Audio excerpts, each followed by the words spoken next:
my daughter Becca and our son-in-law Josh and their son Noah. And then the tall guy in the back's my son Andrew, and they're at the St. Louis Seminary. Josh and Becca live in Wheaton, Illinois. Andrew and Keeley are at the St. Louis Seminary right now with those three little girls. The oldest one is 3, and my wife Debbie's holding our newest grandchild, and there's me on the end. So I started ministry in 1988. I was a teacher and youth director in Spring, Texas for 3 years. Then I came to Camp Luther to be a program director. I thought I'd do that a couple of years, and I stayed there for 30.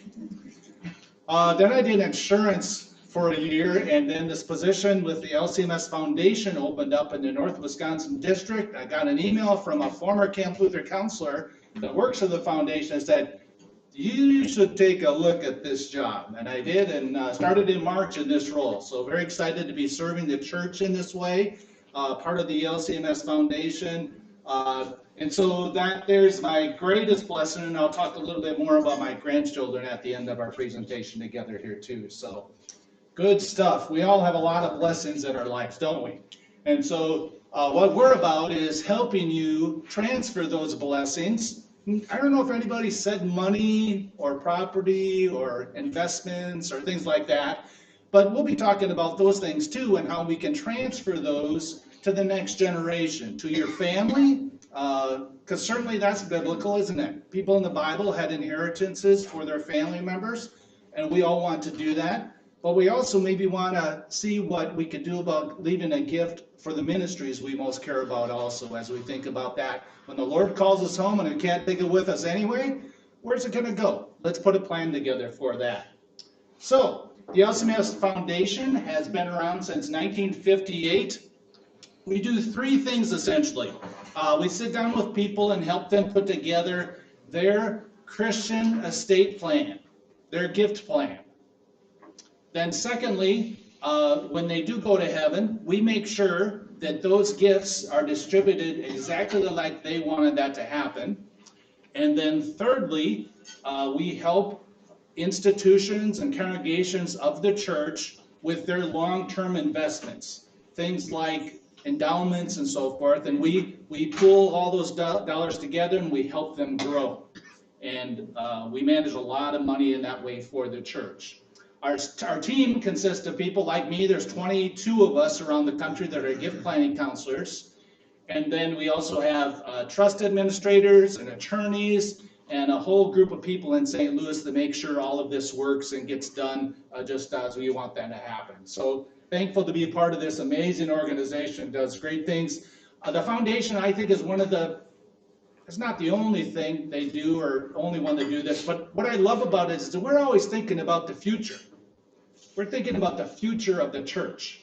And I think that's exciting to think about. We know we have lots of struggles and lots of things in this world that aren't good, but you know, God's church is going to continue. And we want to talk about the future of the church and how you can help with that. All right, so here's what we did this last year is that my coworkers went around the country and gathered 803 gifts totaling almost $140 million. Those are in place to be gifted to schools and churches and universities and seminaries all over the country. So that's exciting. We also did I just mix that up?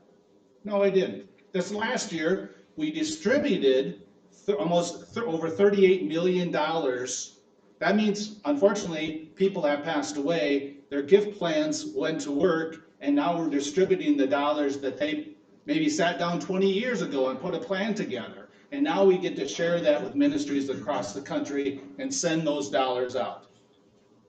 Here's some of the organizations I could just mention that get those things across the country, churches and schools and districts and seminaries, all those places that need assistance financially to keep our church strong and to do ministry and reach out to the world with the love of Christ. And this is the big number. Look at that. That's the number of dollars under management with the LCMS Foundation. So we have a really great team, and they hire really good people to assist them with that to make sure those dollars grow.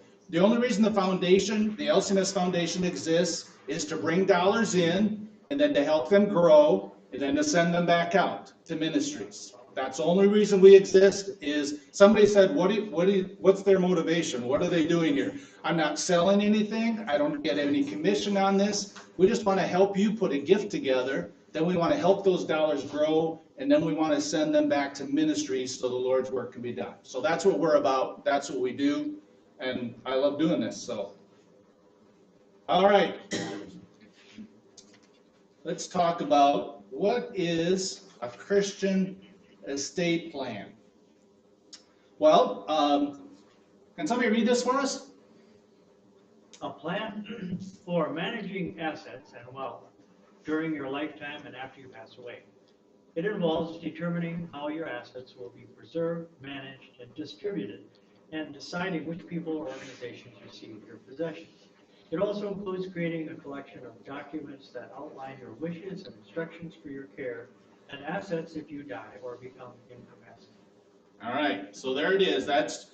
You can find this on Google. That's what it says, what an estate plan is and what it's all about. So, and it's what we're going to be about too, and helping you with your gift plan, your Christian estate plan, is managing assets and putting a plan together for those assets into the future. Distributing those assets, meaning we're going to figure out where your assets are going to go when you go to heaven.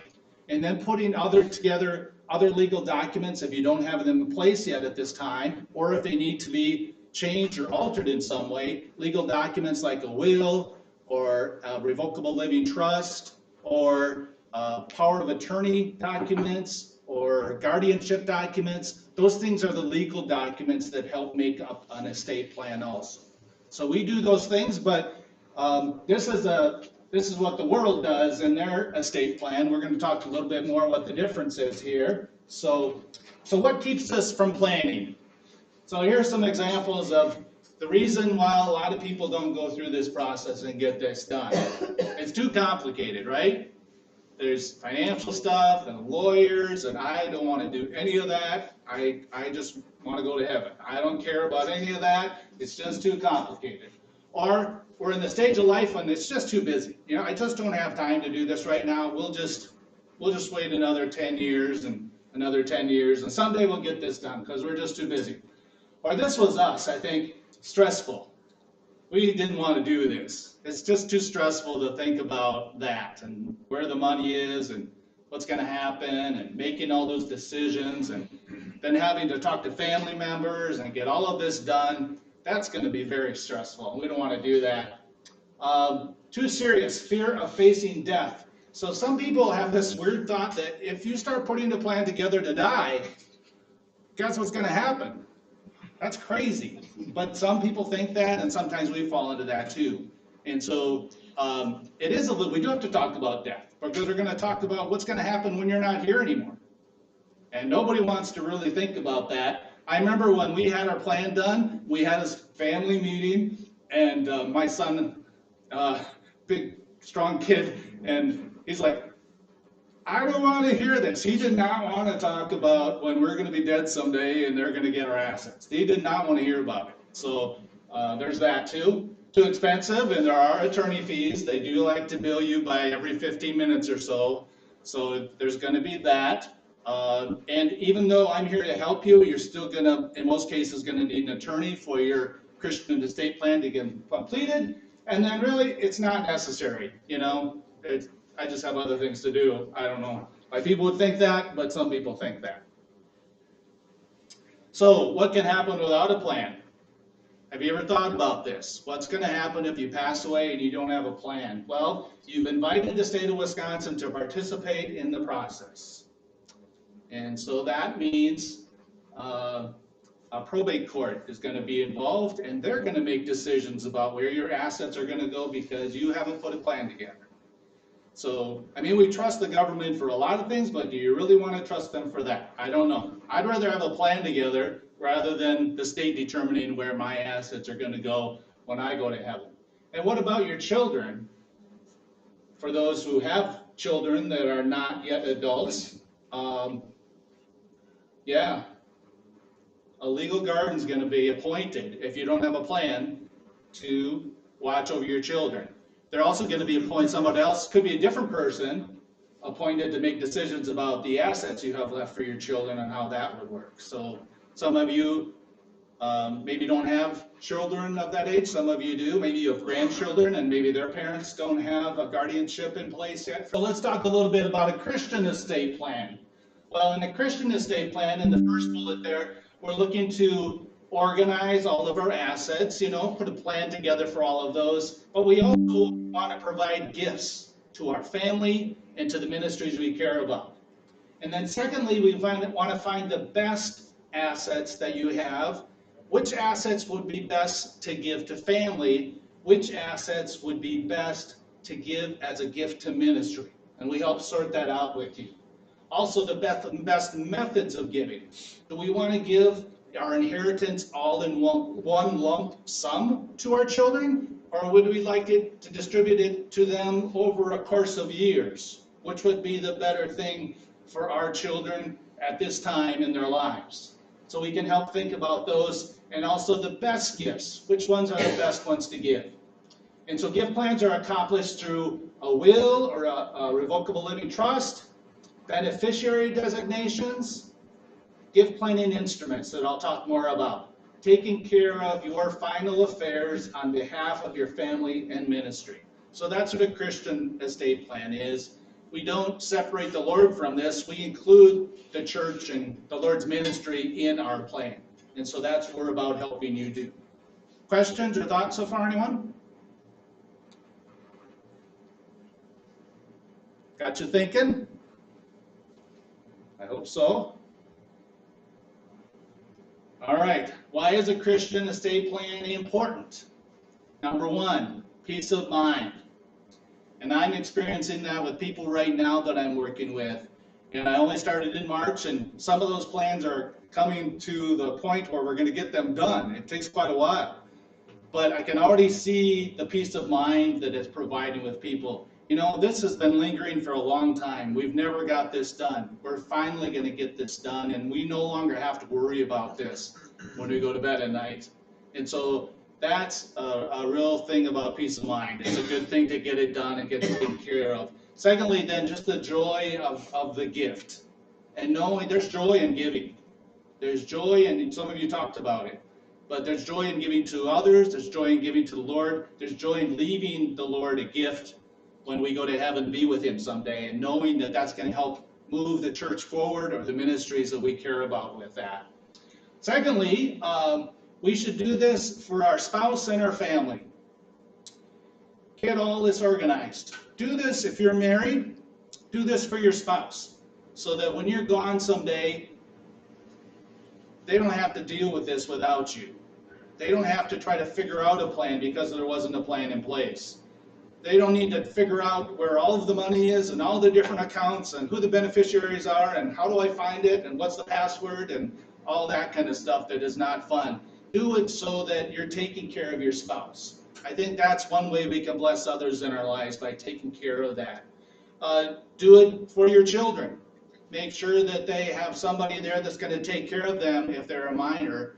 Do it for them so that if you die, they're not left with dealing with probate court and a mess because their parents never had an estate plan done. Do it for them also. And just like that last one, then take care of things so your family won't have to. And then for your future also, do you have power of attorney documents in place? Is there somebody appointed for you that is going to be able to make those decisions when you're not able to make them for yourselves? Decisions about your financial affairs and decisions about your health care. Anybody in the room, are you listed as a power of attorney on anybody else's estate plans or legal documents? Yep. So it's a big responsibility. I've learned that firsthand, but it's also a great honor, I think, to do that. And so having those things in place are really important, and hopefully the rest of you have someone, or will in the future here, someone who will take care of those things for you when you are either incapacitated in some way or unable to do that for some reason, and that would be determined, and make sure that takes place for you. So thoughts or questions on this? Yes? So what's the difference between creating a power of attorney and having an executor of your estate? Yep, good question. So the power of attorney people were specifically, power of attorney works while you're still alive. That's the biggest thing. You're incapacitated, maybe you're not able to make those decisions, but they're at work after someone has signed off on that. They help make those decisions for you. The executor of your state, sometimes called the personal representative or the trustee also, is they take over after you go to heaven. So could they be the same person? You sure can.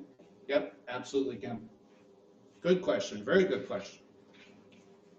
All right, let's talk a little bit about stewardship. So that's a beautiful verse. Who would like to read it for us? Each of you should give what you have decided in your heart to give, not reluctantly or under compulsion, for God loves a cheerful giver. And God is able to make all grace abound to you, so that having all sufficiency in all things in all times, you may abound in every good work. Not sure what's happening over there, but as soon as you started reading the Bible, we got the chimes. There's an angel over there. Yes. So what we talk about is joyful giving.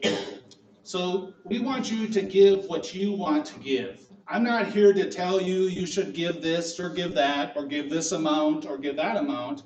We want you to give joyfully. It says, not reluctantly, but God loves a cheerful giver. And whatever you have decided in your heart to give, that's what we want you to do. It's between you and the Lord and what you want to do. And I hope I can help you in that process. But so we want people to give cheerfully and to think of it that in a way. So looking at my notes here. Also, everything is from God. And He has provided everything we have for ourselves on this earth. And what a blessing it is. See that list in front of you? All of that is from the Lord. And someday when we go to heaven, where's it going to go? It's either going to go to family or back to the Lord in some way. And so what a joy that we get to do that. And God will make all grace abound for you, so that having all sufficiency, you may abound in every good work. And so sufficiency is a good word too, isn't it? God provides for us. He has provided for you. He continues to provide for you. And He'll provide for you in this whole process too. And sometimes just abundantly. And so we have more than we need. And we can leave it for the Lord's work and His ministry when we go to heaven. So that's great. He provides for us. Now, it's a gentleman named Fred, and he's much wiser than I will ever be, I think. Gentleman from Missouri. Early on in the pandemic, I realized I was going to be isolated here. And I thought, I need a project that I can look forward to and feel good about accomplishing. I discovered these old clock plans.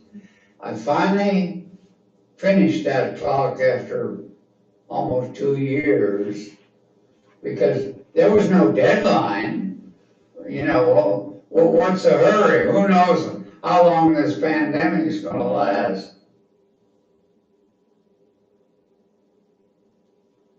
I am now in my upper 90s. I'm a widower, live alone here with my cat, grateful for every day I can get out of bed. And my daily prayer is, Lord, let me serve you and my fellow man. And He gives me ample opportunity. I learned long ago you can't outgive the Lord. None of it is really mine. I'm just a steward. So I can't take it with me. I came into this world with nothing. I go out with nothing except the hope of heaven. What jumped out for you in that message? What's something that you will take away from what he said? Anyone? Yes. Can't outgive the Lord. Can't outgive the Lord. Isn't that anything to think about? Yep. Somebody else? What did you like? I go out with nothing. I mean, we do, we get caught up in stuff that we need. We get caught up in having money for this and that. And really, we go out with nothing. Yep. Come into this world with nothing, I'm going out to this world. And how did he end it? Except with the hope of heaven, you know? So the one thing we can take to heaven is our faith, really, but the rest of it's going to stay here. So I loved her. He said, what's the big hurry? You know, he's 98. What's the hurry?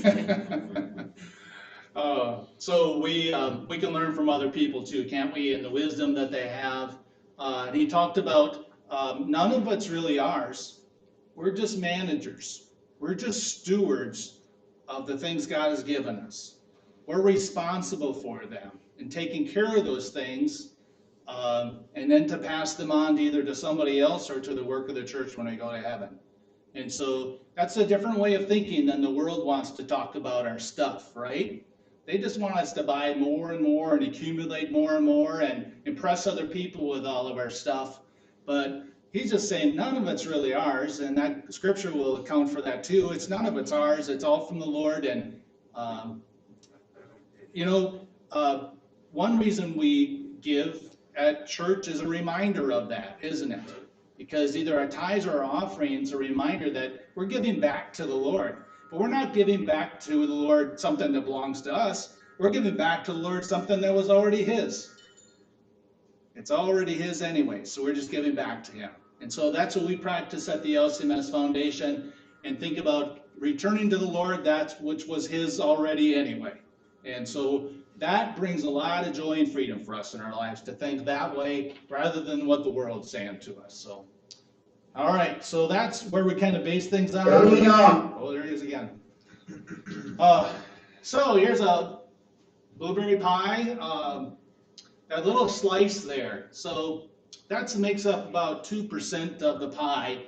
So when we think about giving to the Lord, most of us think about our tithes and our offerings. It's part of our monthly budget, or it might be part of our annual budget. We might give in different ways, but usually that giving makes up only about 2% of all of the assets and wealth that we have in this world. It's the blue part. The other 98%, that's where we create a gift plan from. We won't be talking very much about your annual income, but we'll be talking about assets and which of those, and how would you like to give those to the work of the Lord or pass those on to family, and how do you want to divide those things up. And so it's the assets that a lot of people don't think about, and those are wonderful ways in which we can give to our family and to the Lord when we're no longer here.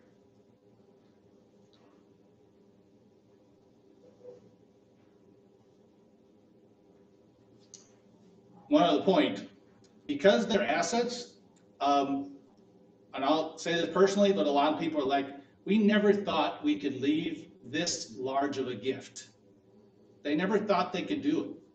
But when you look at their estate and the things that they have perhaps as property, or a business that they own, or land, other land, maybe hunting land, maybe they have investments that have done very well, or stocks, or different things. I'm meeting with this family right now, and they're farmers. And they're farmers. He drives bus still, so they have some cash flow, which they don't really need, but he still drives bus. He's 82. They have a farm. They don't farm anymore. They want to give it to their grandson. But they have more money than they ever thought they'd have in their lives. And he just said, I don't know how this happened. We just, the value of the farm has gone up tremendously since they bought it. He bought 40 acres for $4,000, I think, when he bought his first 40. Now look at it. And then he's also thinking about, he did his investments a while, a long time ago he did some investments, and now he just keeps bringing out these more and more documents, and I can't believe it. And they live so modestly, and he still drives the school bus every day.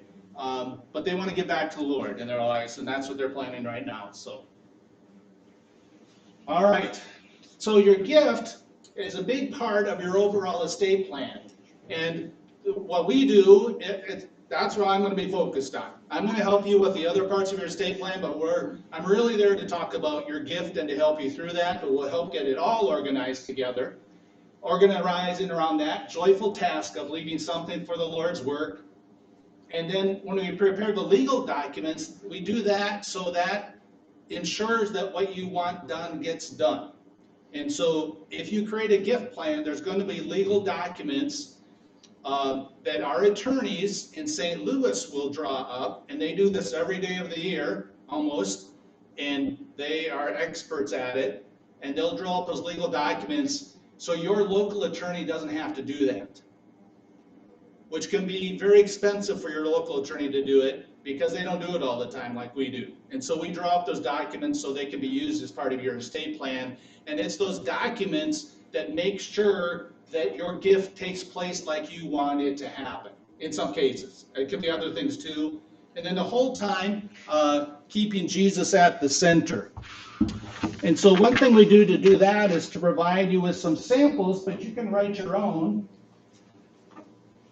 These are Christian preambles, just some samples of different ones.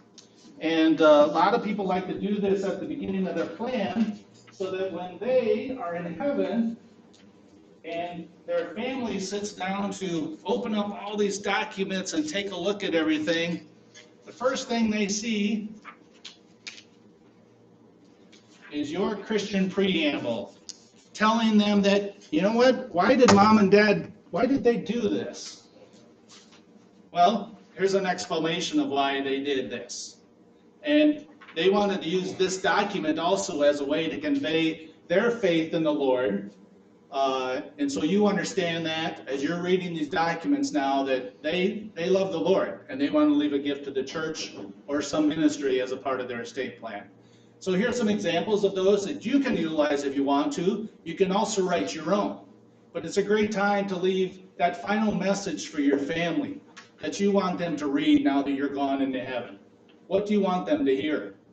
I think we all want them to hear about our faith in the Lord when we're in heaven someday, and hope that they're going to join us there too sometime. So let's see.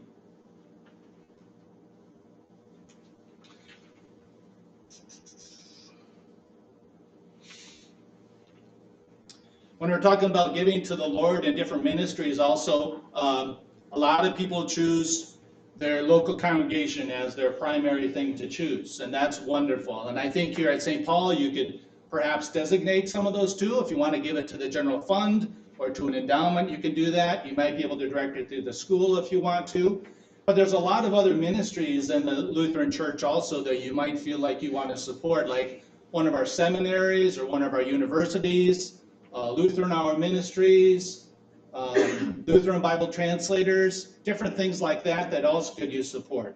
And what you can do when you determine what part of your estate is going to be a gift, we can slice that up in almost as many different ways as you want to do that, so you could support other ministries in addition to St. Paul if you want to do that also. So neat opportunities to be a tremendous blessing to a ministry down the road. When we sit down together, that'll take place in a series of meetings. We call this process the Lifetime Plan for Giving. And so the process involves typically these 4 meetings. The first of that's called the Discovery Meeting. And at the Discovery Meeting, it's about discovering. It's a good name, huh? I don't know who thought of that. That's pretty good. But what we're looking to do is to discover more about you, your family, what your interests are, what your assets are, and any other information that would be helpful in understanding as a part of the plan. And so that sometimes can take 2 hours to gather all that information with you. It's really a lot of fun too, because I get to hear your stories and learn more about your family. On the back is a more detailed explanation of each, a little bit. The second then is called Plan Design. So with the information that you provide for me, I then come back about 4 weeks later. I input all of your information into our system. We take a look at where your assets are, and we help put together a plan. Usually I'll come back with maybe 3 plans for you to consider for your gift design. Then you can choose one of those, or we can go back to the drawing board and come up with something different. Once we decide on a gift plan that you want to do as part of your estate plan, then our attorneys in St. Louis will draft up draft documents. And then I'll come back to you for the summary meeting, and we'll review those documents word by word if necessary.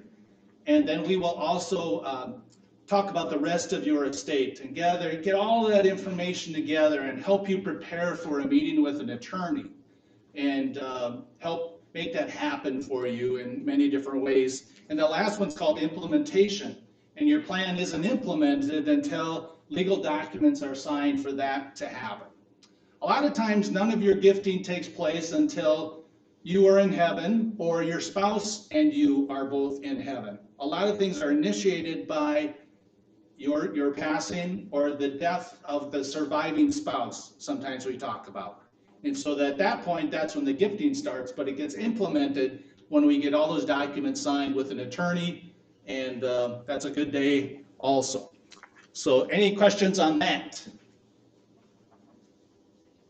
Yes? You talked about the attorneys at Foundation, yeah? foundation.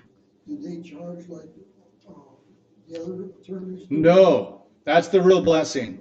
So if you wanted to include a gift plan in your estate plan with a local attorney, they'd be charging you by the hour or whatever it would take to get those documents created for you.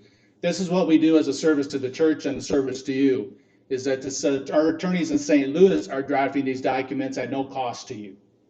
So they work with almost every state in the United States, so it doesn't matter that they're in St. Louis. They can draft your documents here in Wisconsin, and they help that whole process by doing that for us. So, yep, no cost for that as a part of your plan. Any other questions?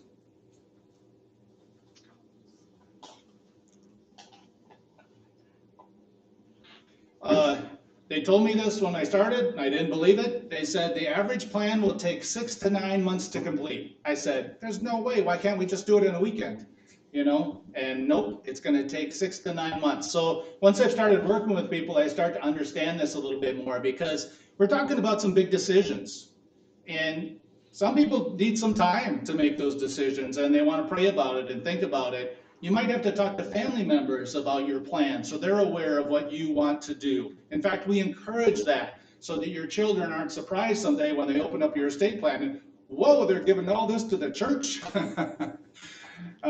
We don't want that to happen. We hope you're talking about that with them and sharing with them. And so 6 to 9 months. Also then, I was with a family recently. They called an attorney with estate planning as one of their primary things they do. The first appointment they could get was in 5 months. It doesn't always take that long, but that was one example I heard. So, yes. But their second meeting was only a few weeks later. So I don't know how that works, but for new people, they only had so many new slots that were taken, but it was 5 months before they could get in. So another thing is that I will be with you every step of the way and encourage and help you along the way. I am even willing to go with you to your attorney's office to help you with that final step. And I can provide maybe some understanding of what a gift plan is and why we're doing this. And right now we're working, we do have a list of 3 attorneys in the Green Bay area that other people have put their gift plans together with the LCMS Foundation. So these are 3 recommended people, not by myself, but other LCMS Lutherans like you that have utilized their services and been very happy with that. So that's something we can help you with too. So, but you got to get the appointment and you got to pay them, unfortunately, for what they do. Any other questions on this stuff? All right, we'll get to know each other pretty well. Right, Louise?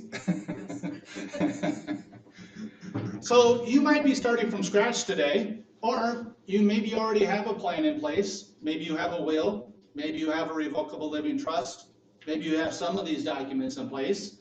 But we understand that life changes and things happen. And some people might be joining us because of a life event that maybe has happened in their lives with maybe they've purchased property or sold property. Maybe they have grandchildren or great-grandchildren now, and they want to make sure they're included in their estate plan. Maybe their interests in the ministries that they want to support have changed, or maybe they've received an inheritance that is impacting their estate plan. So that's an opportunity for us to get back involved and to help you with this process too. And so what the LCMS Foundation will do, once you get your gift plan completed, every 3 years we will send you a notification that this is your current gift plan. Do you want to affirm that existing plan, or would you like to make any changes to that? And then they'll notify me, I'll give you a call, we'll set up a meeting and say, hey, what's going on? What would you like to do? We can make those alterations. Sometimes we can make them very easily because the gift plan doesn't always have to go back to the attorney depending on how it's laid out. And so we might be able to make some of those changes without more attorney fees necessarily with that. But sometimes it does involve an attorney again. So different life events can lead to changes in your plan. These are some of the things that we do. This is our toolbox, and these are the tools I use. This sheet gives you a brief explanation of these different items and how we might utilize them as a part of your gifting. The first one's a bequest. A bequest is a simple end-of-life gift. So a bequest can be done very simply as a part of your plan, and it might say, you know, I'd like to leave 10% of my entire estate to the church, or I'd like to leave 20% or 25%, whatever that amount may be. Or a bequest might say, I want to leave $50,000 to the church as part of my estate plan. And we can do that. So that's one of the simplest ways to go about that, and it can be a real blessing. But you'll also see some other things on here. Personal endowments. And a personal endowment puts a certain amount of money in place, and the interest from that each year then is sent to the ministries that you want to care about through your personal endowment fund. A donor advised fund is a fund where that's created, it creates a person as the advisor, and that person gets to decide each year where the gifts from that fund will go. Some people use donor advised funds as a way to involve their family in the future with giving. So the advisor might be one of your children, or maybe even one of your grandchildren someday, that would be responsible for giving gifts from your donor advised fund. Then we have charitable remainder trusts, we'll talk about in a little bit. In charitable gift annuities, you know what an annuity is, it usually creates a stream of income for somebody. You can put together an annuity that creates a stream of income for a spouse or somebody else, but then the balance of that would be a gift to ministry once that person passes away. So different types of tools.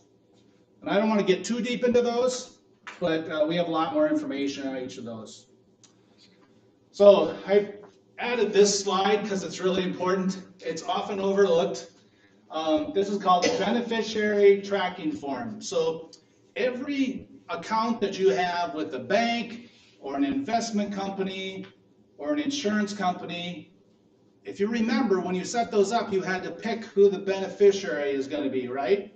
The primary and the secondary beneficiary need to be selected for each of those things. So we provided a form like this so you can go in and list your different accounts for retirement accounts and banking and insurances and all those different things. You can list the primary and the secondary beneficiary for those.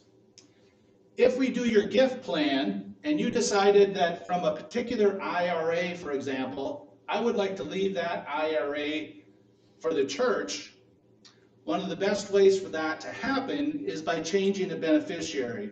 So usually then we would, when your plan is all complete, we'd ask you to go back in there and designate perhaps your spouse is still the primary beneficiary, but the LCMS Foundation might be your secondary beneficiary. So when you die and go to heaven, what we're notified of that. We see you have a gift plan in place. We find out that the gift was going to come as a form of an IRA from this company, and that's how the money will flow from that account to the LCMS Foundation. Once we receive it, then your gift plan will kick into place. It'll distribute the gifts when and how you wanted those to take place, and our attorneys make sure that happens. But sometimes people will put together a plan, or they may think they're leaving a certain amount of money for family or a certain amount of money for ministry, but they never go back in and change the beneficiary designations. And as a result, their plan never is executed like they wanted it to because they didn't do this task at the end of their plan. So if nothing else, it's good for all of us to go in and read, how do I access that account? What do I currently have? And is that what I want currently? Is a good thing to check too. If you haven't done that recently, I encourage you to do that. How we doing? All right. We have headaches. That's why. Lots to think about, right? It gets the juices flowing and thinking about all those different things. So, all right, I skipped all my notes, just talking away. Oh, one thing. No matter what your will or your revocable living trust says about where you want the money to go, your contract with your financial institution is legal and binding over any will or trust language that you have in place. So whatever this says is going to happen, no matter what you had in the will. Sometimes a mistake people make. So, all right. Now we're going to dive a little bit deeper into some information.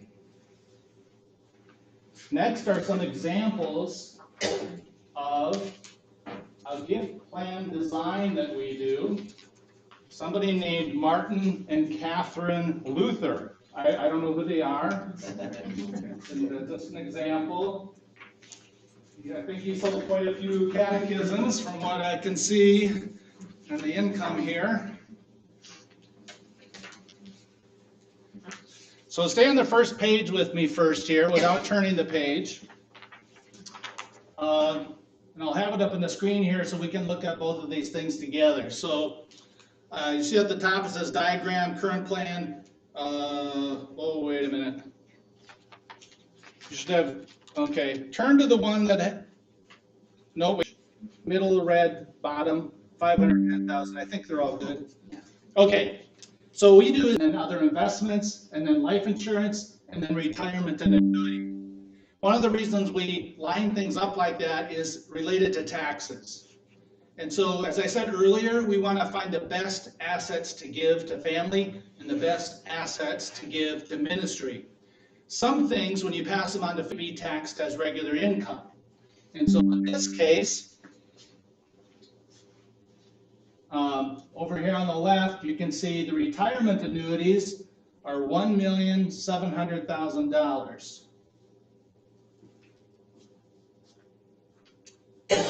And these first three columns, these are other things that could be currently the inheritance tax. Some people talk about that a lot, but the ceiling dollars before the inheritance is going to kick in. Anyone? Okay, me neither. So that doesn't affect us. So that's a blessing. That means that all of this, most of this column, and these, of course, can be passed on to family without any tax event taking place. That's a wonderful thing. When those are passed on to family, they're going to be taxed as regular income. And so you can see they have two IRAs, 1,200,000, and then the TIAA, I believe that's a teacher's annuity. So those things are going to be taxed as regular income. And at 30%, that's what that would mean. That would mean that there's $510,000 that is not going to go to family because it's going to be taxed as regular income, and that's going to be due. Now, if that hits them on one particular year, what's going to happen to their income statement that year with the IRS? Through the roof. And they might find themselves in a different tax bracket in the given year that they received as inherited situations. All right, so I'm going to show you a new slide. It's page 2, and it's the same people and the same monies.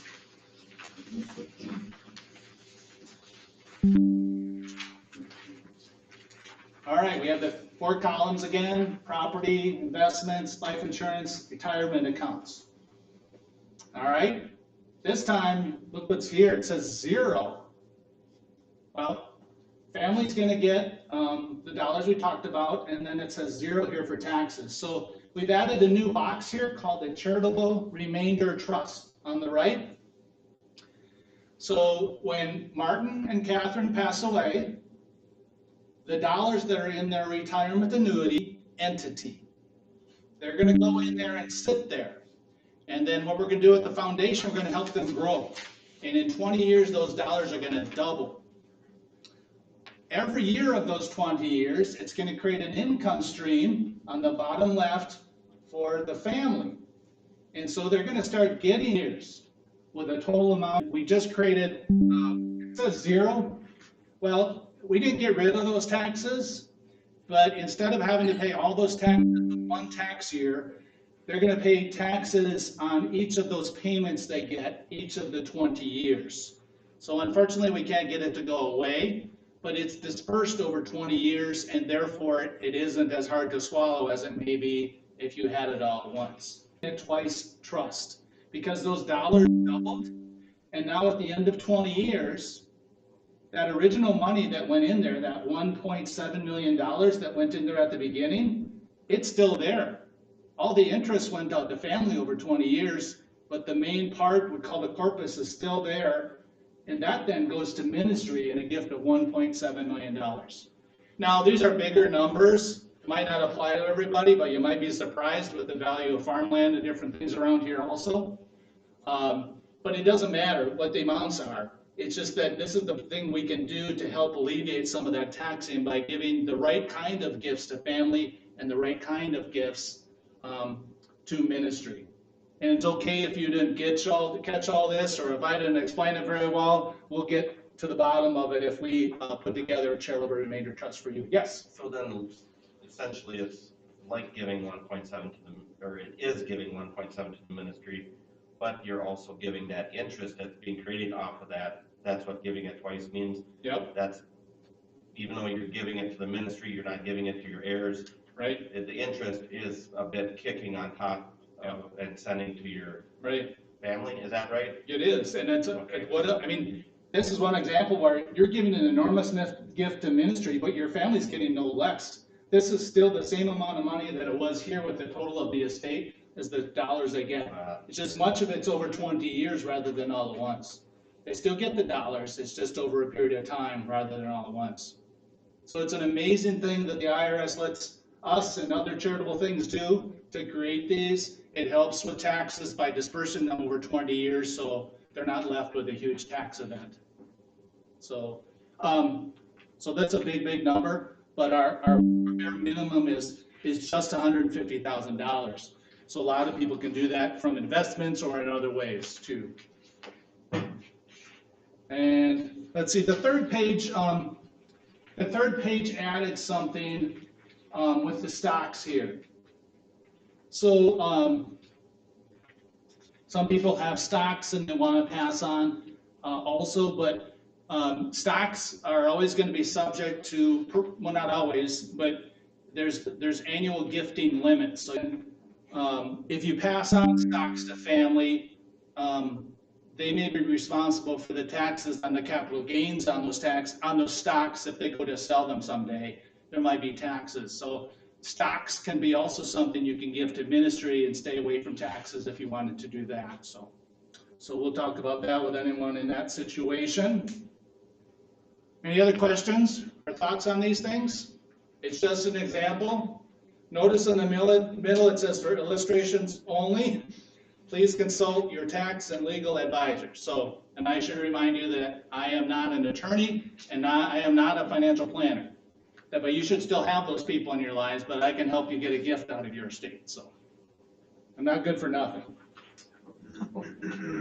All right, what is it that I do? What's Gary going to do? Well, this can be an overwhelming process, so I help you get all of your information organized. I help provide ideas for you about gifting. I can talk about the ministries of the church. I can help you think about what part of your state is the best one to give as a gift and what parts to give to family. Let's see.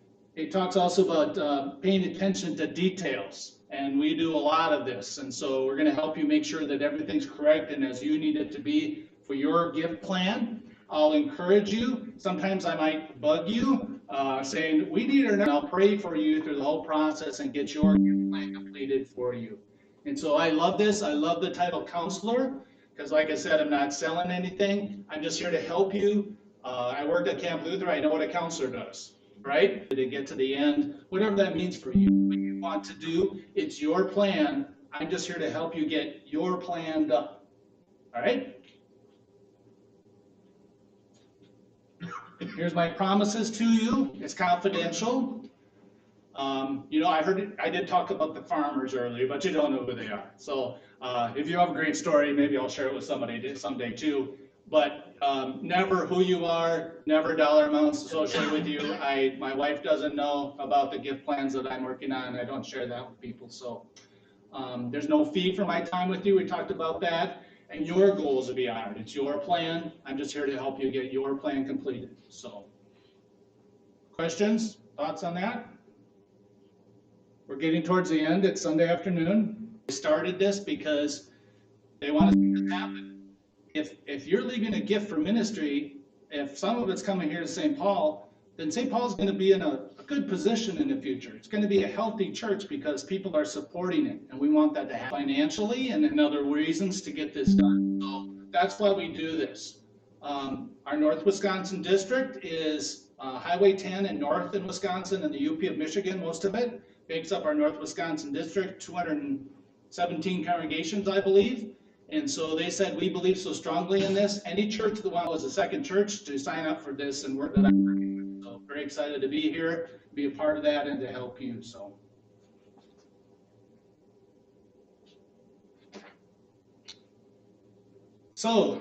do you ever think about being a blessing? If you have a plan together that will support your family and give to the ministries you want to give to, you can be a blessing to them. You can be a blessing to your spouse, to your children, to your grandchildren, and whatever ministries you want to support through your gift plan.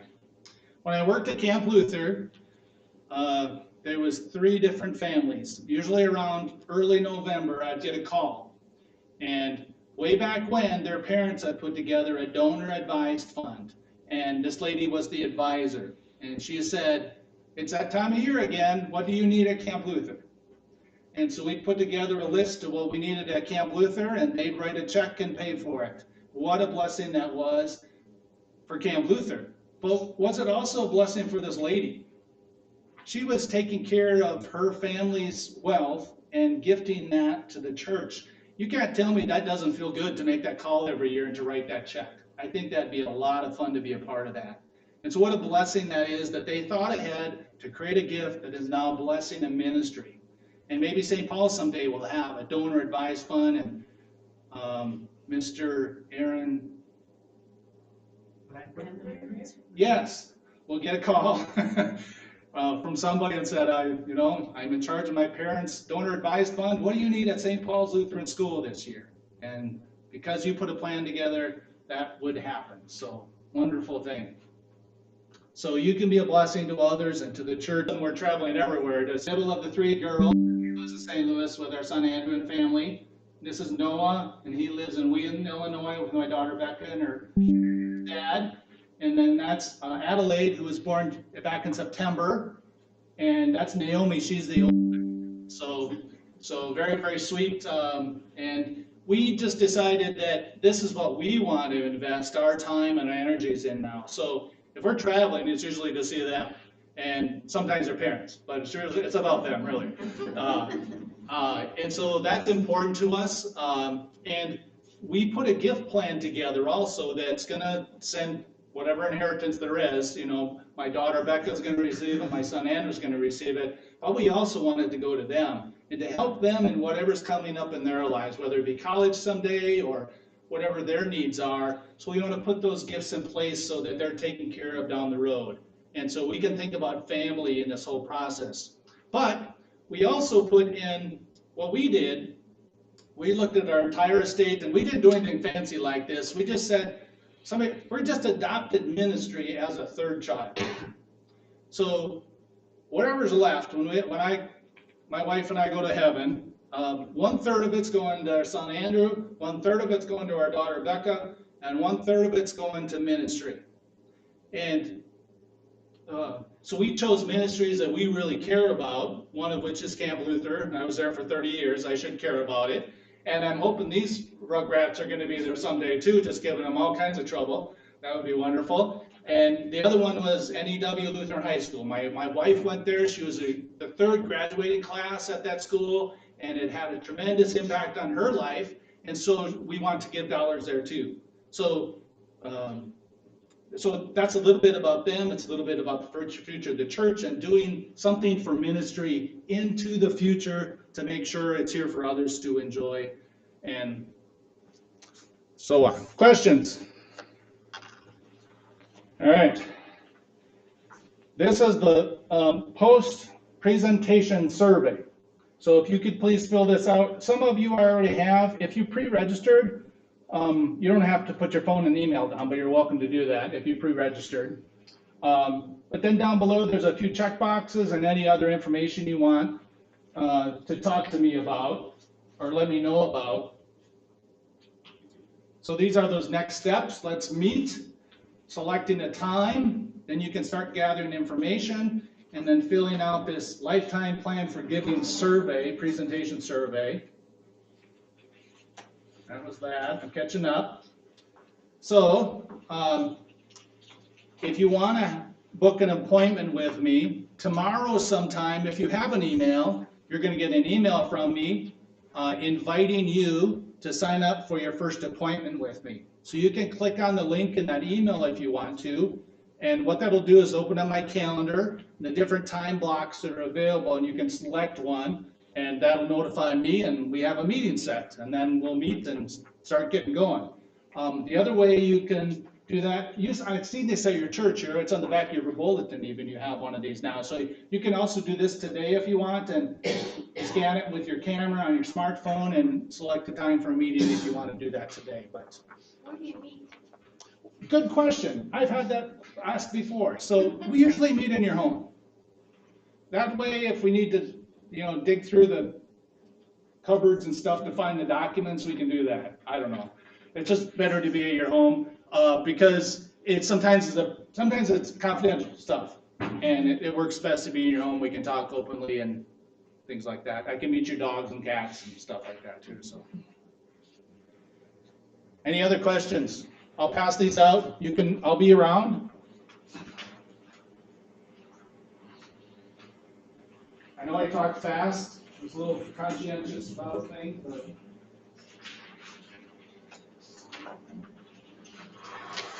Oh, there's already 9 families from your church doing this. That's cool, huh?